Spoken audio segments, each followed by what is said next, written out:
जय माता दी दोस्तों, स्वागत है आपका द कल्ट ऑफ रेसलिंग में। Please subscribe the cult of wrestling for the latest news about WWE। तो दोस्तों आज की वीडियो में बहुत सारी अपडेट्स हैं, मतलब कि बहुत सारी, पूरा चिट्ठा लेके आया हूं, इसलिए भाई साहब चैनल पर बने रहना और वीडियो को पूरा देखना। वीडियो को स्किप कर दोगे कुछ समझ नहीं आएगा और आप वीडियो छोड़ के चले जाओगे। इससे बढ़िया कि आप पूरी वीडियो को एंजॉय करें। अगर आप WWE कंपनी के फैन हो, रेसलमेनिया के लिए वेट कर रहे हो, एक्साइटेड हो, तो ये वीडियो आप ही के लिए है। बहुत सी अपडेट है, इसलिए वीडियो को शुरू करते हैं और पूरी वीडियो देखना। सबसे पहले अपडेट की बात करें भाई साहब, ये है Roman Reigns and rock appear हुए थे जिमी फॉलन के शो पर, यानी कि द टुनाइट शो के ऊपर। अब देखिए ये शो टीवी पर आता है और यहाँ पर rock and Roman Reigns special guest आए थे। हर साल कोई ना कोई WWE कंपनी का स्टार आता है। कोडी रोड्स भी जा रहे हैं, लेकिन उसके बारे में बातें बात करूंगा। लेकिन आज रोमन रेंस और रॉक यहाँ पर जिमी फॉलन के शो पर आए थे। देखिए ज्यादा बातचीत नहीं हुई, बिकॉज 9-10 मिनट की क्लिप थी यार, क्या बात हो जाएगी 9-10 मिनट की क्लिप से, क्या हमें पता चल जाएगा दोनों के बारे में। तो रोमन रेंस और रॉक सिर्फ इतना ही कहते हैं कि इस बार की रेसलमेनिया बहुत अच्छी होने वाली है और इस बार की रेसलमेनिया मेरे लिए तो बहुत आसान होने वाली है, बिकॉज यहाँ पर मैं अपने भाई के साथ, यानी कि मेरे कजन द रॉक के साथ पहली बार as a tag team match लड़ने वाला हूं और हम उस मैच को जीतेंगे। और रेसलमेनिया की नाइट 2 में कोडी रोड्स को मैं बहुत ही इजीली हरा दूंगा, बिकॉज वो एक ब्लड लाइन रूल्स का मैच होगा जिसमें जीत हासिल करना मेरे लिए बहुत ही ज्यादा आसान, यानी कि इजी हो जाएगा। तो सिर्फ इतनी बातचीत होती है, बाकी इसके बारे में बड़ी बड़ी बातें तो नहीं होती। बस सिंपल सी बात है कि रोमन रेंस ये कहते हैं कोडी रोड्स को कि वो पॉलिटिशियन है, वो सिर्फ ये चाहता है कि मेरे आसपास का माहौल अच्छा हो, मैं जो कह रहा हूं वही हो, लेकिन ऐसा नहीं होगा। WWE कंपनी को ब्लड लाइन चलाती है रोमन रेंस, यानी कि और रॉक दोनों चलाते हैं। तो इस बार की रेसलमेनिया 40 यानी कि 2 या 3 दिन रह गए, आप सब एक्साइटेड हो जाइए, बिकॉज इस बार भी मैं रेसलमेनिया अपने टाइटल को रिटेन करने वाला हूं, दैट फॉर श्योर।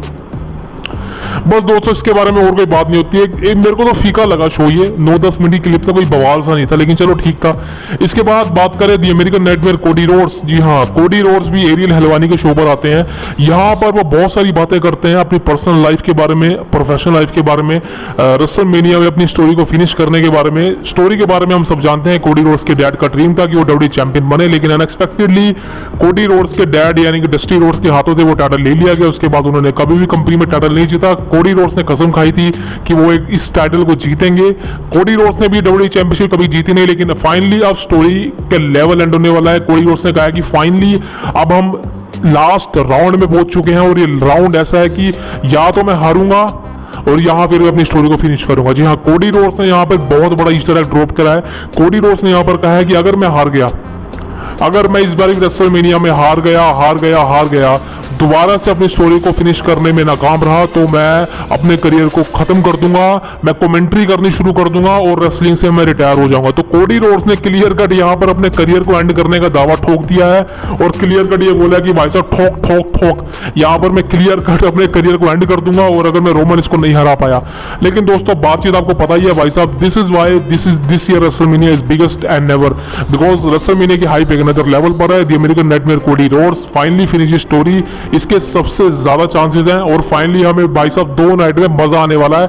आप इंजॉय करो बस यार, आप इंजॉय करो रेसलमेनिया के नाइट को, आप इंजॉय करो नाइट 2 को, बिकॉज 2 रेसलमेनिया प्रेजेंट करने वाली है अनएक्सपेक्टेड। आपने इतना मजा, इतना एंटरटेनमेंट कहीं नहीं देखा होगा।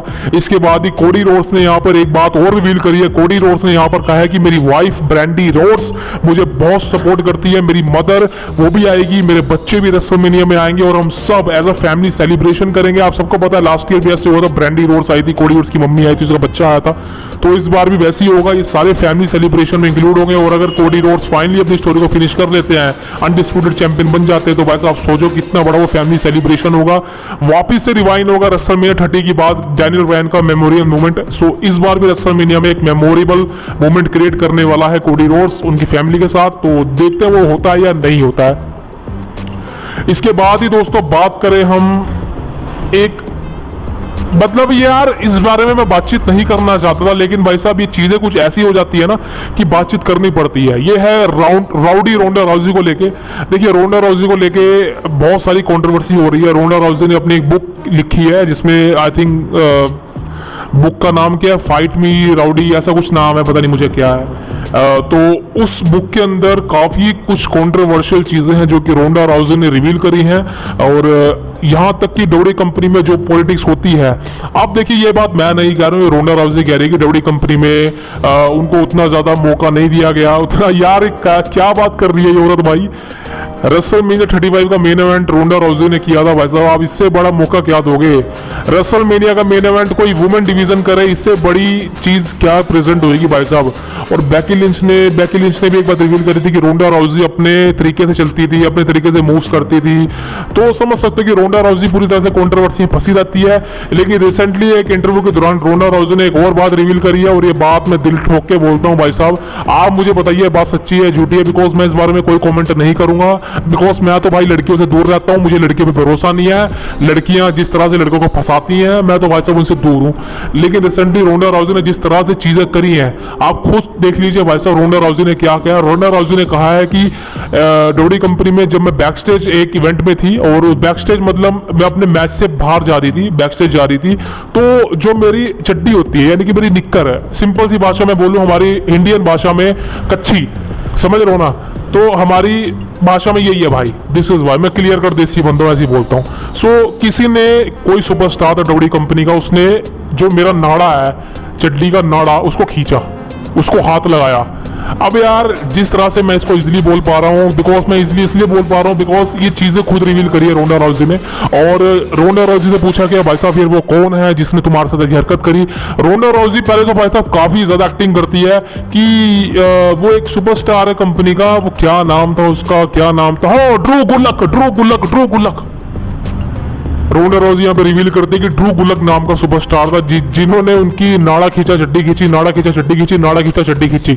मैं इतनी बार इसलिए बोल रहा हूँ बिकॉज आप खुल के सुन लो भाई साहब किस तरह के आरोप लगाए हैं रोंडा राउजी ने इस बंदे के ऊपर।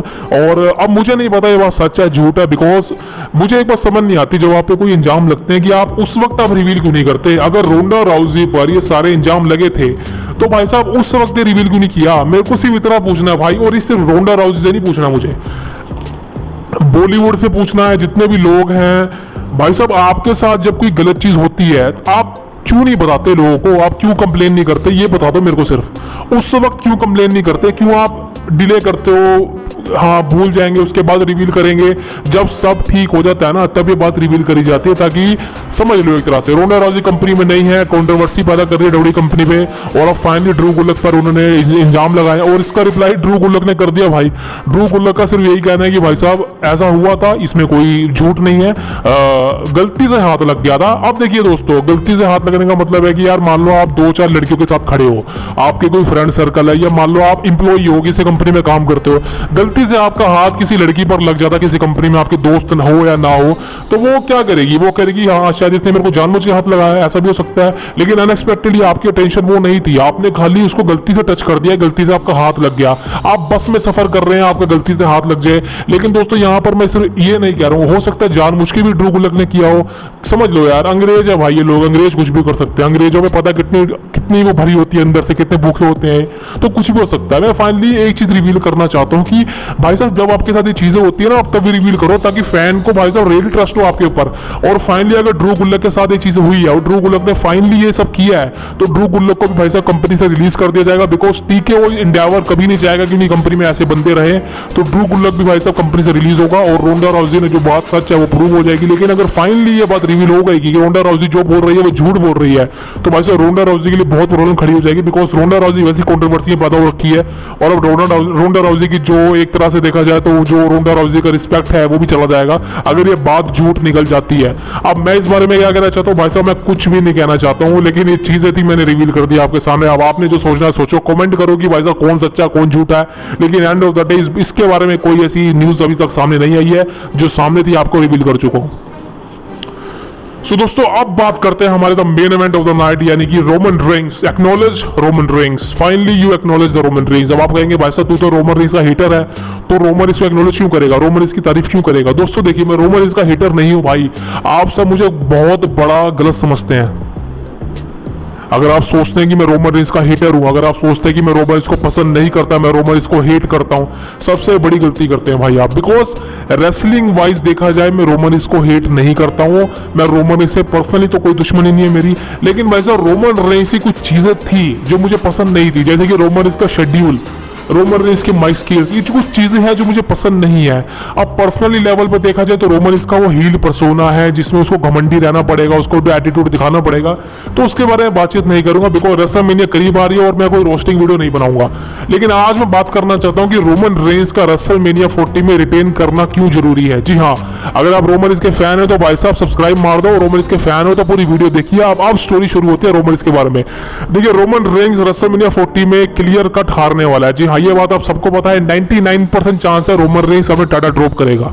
99% चांस है कि रोमन रेंस फाइनली पिन लेगा, रोमन रेंस फाइनली अपना undisputed universal champion Cody Rhodes के अगेंस्ट हार जाएगा, ड्रॉप कर जाएगा, क्लियर कट एंड हो जाएगा। ये बात तो 99% क्लियर मान लीजिए, लेकिन 1% चांसेस आप लेके हमेशा चला करो किसी भी काम में कि कुछ भी हो सकता है। और ये डब्ल्यूडब्ल्यूई कंपनी है, यहाँ पर कुछ भी हो सकता है। रोमन रेंस इस साल भी रिटेन कर ले। जी हाँ, इसके चांसेस भी हैं। वो क्यों है उसी बारे में बातचीत करना चाहता हूँ। दोस्तों देखिए, रोमन रेंस इस समय जो डब्ल्यूडब्ल्यूई कंपनी के लिए कर रहा है वो आज से पिछले 3-4 सालों में किसी ने नहीं किया। यहाँ तक कि रोमन रेंस ने खुद कहा है कि मैं 2020 में जब मैं वापसी आया था हील बन के, वो सारा बिजनेस जो डब्ल्यूडब्ल्यूई कंपनी ने अचीव किया है, सारा कुछ पैसा मेरी वजह से आया। और ये बात सच है यार, इसमें कोई झूठ नहीं है। ब्लड लाइन की स्टोरी 2020, 2021, 2022 में पीक पर थी और दिस इज वाई कि रोमन रेंस की स्टोरी लाइन को सबने एंजॉय करा, फैंस ने रोमन रेंस को एंजॉय करा और फैंस चाह रहे थे कि भाई साहब ये बंदा हमें इसी तरह से एंटरटेन करता रहे, हमें मतलब मनोरंजन हमारा करता रहे और चैंपियन बना रहे। बल्कि रोमन रेंस के मैचेस प्रिडिक्टेबल होते थे हर इवेंट में। हमें पता होता था कि रोमन रेंस इस मैच में जीतने वाला है और इस मैच में रोमन रेंस हारने वाला है, तो तब भी फैंस एक्साइटेड रहते थे रोमन रेंस के मैच के लिए। फैंस बू नहीं करते थे रोमन रेंस को बिकॉज फैंस रियली में एक्नॉलेज करते थे हेड ऑफ द टेबल को, ट्राइबल चीफ को। मैं खुद करता था यार। लेकिन दोस्तों, डब्ल्यूडब्ल्यूई कंपनी ने रोमन रेंस की स्टोरी लाइन रेसलमेनिया 39 में एंड कर दी थी बिकॉज रेसलमेनिया 39 के बाद तो रोमन रेंस की दिखा ही नहीं हमें। रोमन रेंस की बुकिंग उतनी अच्छी नहीं हुई। वो अपनी फैमिली के साथ रोमन रेंस भिड़ा तो जरूर है लेकिन उतना मजा नहीं आया। Roman Reigns versus Jey Uso के बीच में उतना मजा नहीं आया। Roman Reigns versus civil war जो मैच हुआ था उतना मजा नहीं आया जिस तरह से मजा आना चाहिए था। मजा किस में आया था? Roman Reigns versus Sami Zayn की स्टोरी लाइन में वो मजा आया था। सो ऐसी कोई स्टोरी लाइन उसके बाद बंद हो गई। तो दिस इज वाई फैंस अब बोर हो चुके थे रोमन रेंस से, फैंस बोर हो चुके थे ब्लड लाइन की स्टोरी से बिकॉज 6-7 महीने तो ब्लड लाइन की स्टोरी एकदम खत्म ही हो गई थी। लेकिन जब रोक आए, रोक और कोडी की स्टोरी लाइन शुरू हुई, इसके बाद समझ रहे हो एक तरह से रेसलमेनिया के द्वारा बिल्डअप किया गया। तो अब फाइनली रोमन रेंस की स्टोरी लाइन देखा जाए तो as a champion, undisputed champion WrestleMania 40 में एंड होनी बहुत जरूरी है। जी अब बहुत ही ज्यादा जरूरी है बिकॉज अब ब्लड लाइन की स्टोरी खत्म हो चुकी है। जी हाँ, अगर आप कहेंगे भाई साहब रोक भी तो है, रोक ब्लड लाइन का हिस्सा नहीं है यार। मैं आपको 1000 बार बोल चुका हूँ, रोक आज नहीं तो कल रोमन रेंस को बिट्रे करेगा, चाहे वो रेसलमेनिया में करे चाहे वो उसके बाद करे, लेकिन रोक का रोमन रेंस पर बिट्रे होना क्लियर कट है। ये मैं आपको बोल चुका हूँ। रोक ब्लड लाइन का हिस्सा नहीं है। रोक खाली नाटक कर रहा है। रोक को पता है कि उसको नेक्स्ट ईयर रोमन रेंस के अगेंस्ट एक सिंगल मैच रेसलमेनिया 41 में परफॉर्म करना है। ये उसी की स्टोरी लाइन को बिल्ड किया जा रहा है। This is why Cody Rhodes का एंट्री स्टोरी लाइन में बहुत जरूरी था क्योंकि कोडी रोड्स ये बंदा है जो रोमन रेंस को टाइटल से हराएगा। कोडी रोड्स ये बंदा है जो कि रोमन रेंस को डिफीट करेगा। उसके बाद रोमन रेंस की स्टोरी लाइन शुरू होगी असली में रोक के साथ। उसके बीच में हमें लगता है कि रोमन रेंस जैसे सोलो सिकोआ भी देखने को मिल सकता है जो कि काफी अच्छा मैच है। रोमन रेंस जैसे सोलो सिकोआ का मैच बहुत अच्छा जाएगा भाई साहब। और अगर ये मैच हो गया तो भाई साहब डब्ल्यूडब्ल्यूई कंपनी काफी ज्यादा प्रॉफिट अर्न कर सकती है इससे, अगर रोमन वर्सेस सोलो हो जाता है तो। और सबसे बड़ी बात, पॉल हेमन बीट्रे करेगा रोमन इसको। इससे सबसे बड़ा सरप्राइज तो यही होगा भाई साहब बिकॉज पॉल हेमन का अभी देखा जाए तो रोमन इसके बाद कौन क्लाइंट बनेगा? मुझे लगता है कहीं ना कहीं ब्रॉन ब्रेकर बन सकता है जिसके चांसेस ज्यादा हैं, या सोलो सिकोआ बन सकता है जिसके चांसेस भी ज्यादा है। लेकिन रोमन रेंस के बाद कौन बनेगा जिसके सबसे ज्यादा पॉपुलैरिटी है? तो वो यही दोनों है भाई साहब। हॉल ऑफ फेम होने वाला है इस फ्राइडे को, यानी कि स्मैकडाउन के बाद आपको लाइव देखने को मिल जाएगा। और हॉल ऑफ फेम में रोमन रेंस पॉल हेमन को पूरी तरह से इंट्रोड्यूस करेगा। बहुत अच्छी बात होगी। स्क्रिप्ट बनाई रखी है, उसको सुनने के लिए बेताब हूं मैं। रोमन रेंस पॉल हेमन के लिए क्या क्या बोलता है, क्या क्या वर्ड्स बोलता है। लेकिन the important thing is Roman Reigns जब एक बिजनेस है, रोमन रेंस बिजनेस प्रोवाइड कर रहा है, तो उसको टाइटल से क्यों हरवाना है।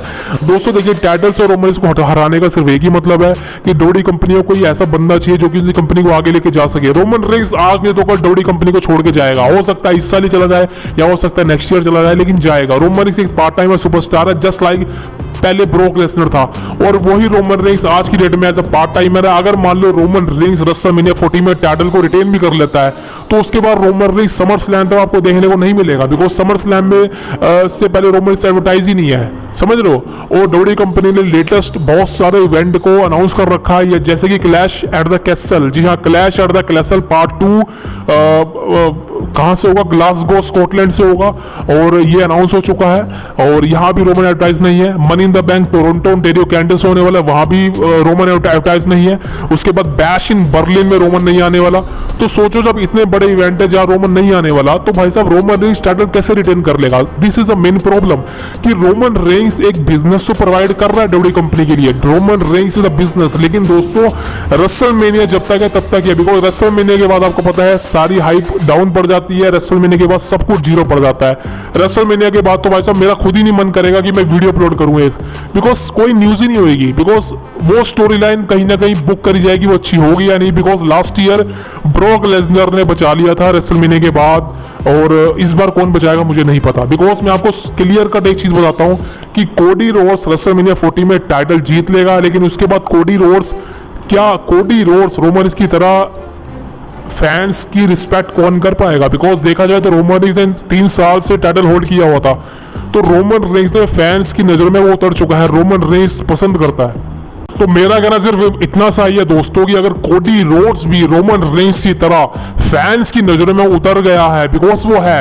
अगर आप कहेंगे भाई साहब कोडी रोड्स को तो फैंस प्यार करते हैं, कोडी के चैंट्स लगाते हैं, सब पसंद करते हैं, उसके फैंस है, बिकॉज कोडी इज अ बेबी फेस। यार वो है, उसमें कोई भी रिजेक्शन नहीं है, कोई भी प्रॉब्लम नहीं है।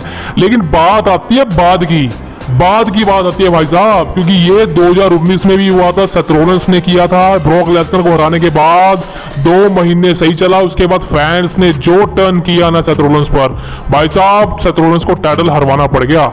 सो दिस इज वाई मुझे उसी बात का डर है कि अगर कोडी रोड्स पर फैंस टर्न हो गए, बिकॉज ज्यादा अच्छा बनना भी भाई साहब रेसलिंग बिजनेस में गलती कर जाता है। और अगर कोडी रोड्स यहाँ पर ज्यादा ही अच्छे बन गए, फैंस देखते गए कि भाई साहब ये बंदा ओवर पुश हो रहा है, तो प्रॉब्लम पड़ जाएगी भाई।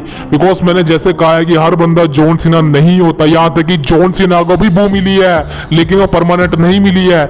लेकिन देखा जाए भाई साहब कोडी रोड्स जो कि बेबी फेस है, जिसको कंपनी अगले 10 साल के लिए प्रोटेक्ट कर चुकी है, उसके साथ अगर ऐसा होगा तो उसके लिए बहुत बड़ी प्रॉब्लम हो जाएगी। लेकिन डब्ल्यूडब्ल्यूई कंपनी से बच भी सकती है, बिकॉज रोमन रेंस से टाइटल लेना कोई दिक्कत नहीं है, आप ले लो, कोडी रोड्स को हरवा दो, कोई दिक्कत नहीं है। कोडी रोड्स को जितवा दो, कोई दिक्कत नहीं है। लेकिन द मेन अट्रैक्शन वही होगी कि कोडी रोड्स के लिए फ्यूचर कैसा बिल्ड किया जाता है। कोडी रोड्स के लिए जितने अपोनेंट्स आप सोच रहे हो ना कि रेंडी ऑर्टन, बहुत सारे अपोनेंट हैं यार, किस किस के नाम लूं, लेकिन वो उतने बड़े हाई लेवल के नहीं है जैसे कि रेंडी ऑर्टन है। आगे जाके हो सकता है कि रोक वर्सेस कोडी रोड्स भी सिंगल मैच और समर स्लैम में जिसके रूमर है उसके बारे में बात करूंगा। लेकिन मेन हेडलाइन ये कि कोडी रोड्स यहाँ पर रोमन रेंस की तरह बेटर स्टोरी लाइन दे सकता है या नहीं, बिकॉज हर बंदा ब्रॉक लेसनर नहीं होता जिसके मैचेस को देखने के लिए हम सब एक्साइटेड हो। ब्रॉक लेसनर ने यूनिवर्सल टाइटल 500 दिन तक होल्ड करके रखा था, कोई स्टोरी लाइन नहीं थी। याद है कि ब्रॉक लेसनर पार्ट टाइमर था उस समय, लेकिन ब्रॉक लेसनर जब भी मैच परफॉर्म करता था हम फैंस उसको देखने के लिए एक्साइटेड रहते थे, बिकॉज ब्रॉक लेसनर के matches once in a life time होते थे। ब्रॉक लेसनर के मैचेस को देखने में बहुत ज्यादा एक्साइटेड होती थी। लेकिन अगर बात करें कोडी रोड्स के मैचेस को देखने के लिए बिल्कुल एक्साइटमेंट नहीं होती। वो तो रोमन के साथ फ्यूड में है, कोडी रोड्स रेसलमेनिया का नाम है। This is why, because WrestleMania के बाद इवेंट आने वाले हैं, वहां पर कोडी रोड्स के अपोनेंट कौन होते हैं अगर वो अनडिस्प्यूटेड टाइटल जीत जाते हैं। मेन प्रॉब्लम यही होगी भाई साहब। तो ट्रिपल एच के लिए डब्ल्यूडब्ल्यूई कंपनी के लिए मेन प्रॉब्लम तो रेसलमेनिया के बाद शुरू होगी, बिकॉज आप कोडी रोड्स को जितवा दोगे, सेलिब्रेशन कर लोगे, 1 महीना निकल भी जाएगा, लेकिन उसके बाद की चीजें कैसे हैंडल करोगे भाई साहब, कैसे पचाएंगे सब लोग। The main problem is this. और मुझे इसी बात का डर सता रहा है कि कोडी रोड्स भाई साहब, जी हाँ, कोडी रोड्स को फैंस बू करना शुरू ना करते, बिकॉज एक समय आएगा जब फैंस कोडी रोड्स से बोर हो सकते हैं, जब एक समय आएगा जब फैंस चाहेंगे कोडी रोड्स को टाइटल हरवा भगा दिया जाए, भाई साहब बहुत तगड़ी प्रॉब्लम हो जाएगी। और मुझे नहीं लगता कि WWE कंपनी इसको जल्दी सॉल्व कर पाएगी, बिकॉज अभी रोस्टर में एक सुपरस्टार की कमी है, कोई बड़े लेवल का सुपरस्टार नहीं है। WWE कंपनी ने इतने ज्यादा सुपरस्टार नहीं बना दिए हैं। गुंथर है, लेकिन गुंथर भी IC चैंपियन है, वो तो नहीं होने वाला अपोनेंट। तो कोडी रोड्स के लिए अपोनेंट ढूंढना बहुत मुश्किल हो जाएगा, कोडी रोड्स के लिए बेटर स्टोरी लाइन को प्रोवाइड करना बहुत मुश्किल हो जाएगा। लेकिन भाई साहब एक चीज हो सकती है कि WWE कंपनी को आराम से ठंडे दिमाग से बैठ के सोचना चाहिए कि हम इस सिचुएशन को किस तरह से टैकल करें और किस सिचुएशन से किस तरह से बाहर निकले। लेकिन रेंडी ऑर्टन के साथ ट्रिपल फ्यूजन करा सकते हो आप, ट्रिपल फ्यूजन मैचेस हो सकते हैं, ट्रिपल फ्यूजन सेगमेंट राइवलरी हो सकती है। लेकिन end of the day रेंडी Orton भी ज्यादा लंबे समय तक तो कोडी रोड्स के साथ फ्यूड नहीं कर सकता ना, उसके बाद भी कोई अपोनेंट होना चाहिए। सो मेरा सिर्फ इस वीडियो के माध्यम से एक ही सवाल है, क्या रोमन रेंस की तरह कोडी रोड्स पॉपुलर हो पाएगा? क्या रोमन रेंस की तरह कोडी रोड्स WWE कंपनी को बिजनेस प्रोवाइड करवा पाएगा? क्या रोमन रेंस की तरह कोडी रोड्स सक्सेसफुल हो पाएगा? The main problem is this, because 3 साल पहले 4 साल पहले जब रोमन रेंस का डेब्यू हुआ था, रिटर्न हुआ था समर स्लैम 2020 में, वहां से शुरुआत हुई थी और कोडी रोड्स की शुरुआत बैकलैश से होने वाली है। Same goes to Roman Reigns 2020। यहां से हमें देखना होगा कोडी रोड्स किस तरह से स्टोरी लाइन को डिलीवर कर रहा है, प्रोमो सेगमेंट सब कुछ चीज होने वाली है। लेकिन एंड ऑफ द डे दोस्तों मजा बहुत आएगा, बिकॉज रेसलमेनिया के लिए लेवल हाइप बहुत ज्यादा है और रेसलमेनिया को 3 से 4 दिन रह गए हैं, रिव्यू सारा मिल जाएगा। और रेसलमेनिया से 1-2 दिन पहले मैं आपको एक वीडियो में बता दूंगा कि रेसलमेनिया फ्री कहां देख सकते हो, किस तरह से देख सकते हो, जियो टीवी पर नहीं आएगी, कैसे आएगी। इसके लिए आपको सब्सक्राइब करना पड़ेगा the cult of wrestling for the latest news about WWE। जय माता दी, मिलते हैं आपसे कल। राम राम, जय भगवान राधा कृष्णा। अपना और अपने माँ का ध्यान रखें दोस्तों। See you tomorrow guys, very very much, thank you very much.